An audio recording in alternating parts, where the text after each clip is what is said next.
Playdate is a 2025 action comedy on Amazon Prime Video that starts with suburban mundanity and quickly descends into over the top chaos.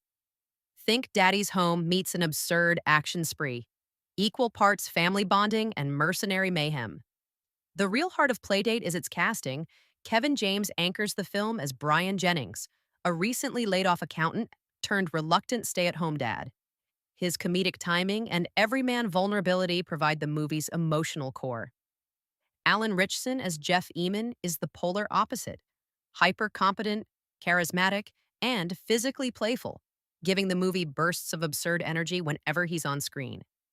Supporting players like Sarah Chalke, Alan Tudyk, Isla Fisher, Stephen Root, and kids Benjamin Pajak and Banks Pierce add flavor, even if some roles lean into caricature.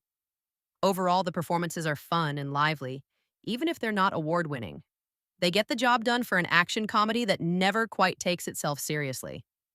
Playdate attempts a bold fusion, goofy family comedy plus wild action chase. What starts as a humble playdate between two suburban dads and their kids rapidly escalates into a chase involving mercenaries and surreal obstacles, like stolen minivans and playground combat. The contrast between Brian's bumbling dad approach and Jeff's weirdly prepared action dad persona is intended to be humorous, and at points, it works, especially in scenes where slapstick collides with physical peril. The action isn't particularly nuanced or elegant, but it is outrageous enough to get laughs if you lean into the silliness. Let's be blunt. Critics were not kind to this one. Playdate earned a low critical score, around 17% on Rotten Tomatoes, with many reviewers calling it cliché-ridden and tonally confused. Some major issues include predictable plot beats. You can see every twist coming from a mile away. Tonally uneven comedy.